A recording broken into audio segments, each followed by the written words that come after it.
Real घटना है जो मेरे साथ घटी। अभी कुछ दिन पहले मैं अपने शहर गया, ठीक है, तो एक ऐसी पब्लिक ट्रांसपोर्ट का इस्तेमाल करके मैं घर को जा रहा था।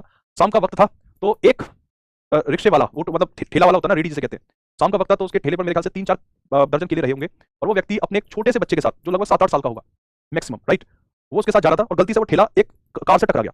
कार से एक लड़का उतरा बहुत गुस्से में, और उसने उस ठेले वाले के 2-3 थप्पड़ मार दिए।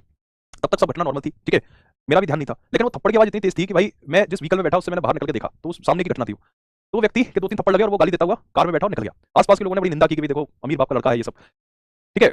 इस घटना से कोई मतलब ठीक है, ऐसे होते रहते हैं सड़क पे घटना। अब इसमें जो कौन सा ऐसा पॉइंट था जिसने मुझे मजबूर किया सोचने के लिए, और मैं आपको ये बता भी रहा हूँ।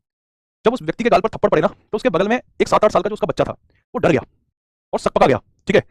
और जब वो डर और सकपका गया, तो जो उसके पिता थे जिसके थप्पड़ पड़ा था वो ठेले वाला, जब उसने अपने लड़के को डरा हुआ देखा, तो वो एकदम एकदम वो होती है ना, एक आर्टिफिशियली हंस गया वो, ताकि उसका डर खत्म हो सके बच्चे का, और वो आगे बढ़ गए।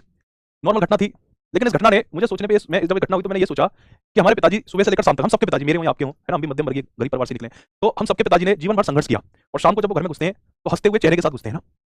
तो हम जब उनको हंसता हुआ देखते हैं तो हमें नहीं मालूम कि भाई उन्होंने सुबह से लेकर शाम तक कितने संघर्ष किए, या उनके साथ क्या क्या बीती हुई। जैसे उस ठेले वाले की घटना हुई, क्योंकि वो ठेले वाला जानता था कि उसके बच्चे के लिए वो हमेशा एक सुपरमैन था, है ना, और एक सुपरमैन कभी पिट नहीं सकता, शायद इसलिए उसने अपने बच्चे के सामने हंसकर ये दिखाया कि सब ठीक है, नॉर्मल है, होती रहती है घटना। उसने, उस ठेले वाले ने अपनी गरीबी को, अब जो दर्द है ना, उसको अपने अंदर दबा लिया, उसे मालूम है उसकी कोई नहीं सुनेगा। तो मेरे प्यारे भाई, इस पूरी कहानी से मैं आपको सिर्फ एक बात ये कहना चाहता हूँ, ये रियल इंसिडेंट है जो मेरे सामने घटित हुई, और इसने मुझे हिला के रख दिया, झकझोर दिया। शायद मैं इस घटना पर कई बार रो चुका हूँ, ठीक है, तो दिल अभी भी भारी है। मैं आपसे सिर्फ ये कहना चाहता हूँ कि अपने माता पिता की बहुत इज्जत करना। आपको नहीं मालूम कि वो आपके चेहरे पर हंसी के लिए, खुशी के लिए क्या क्या संघर्ष कर रहे हैं। तो ये जो आप तैयारी कर रहे हो ना आरआरबी की, 1 जनवरी 2026 को सरकारी नौकरी लाकर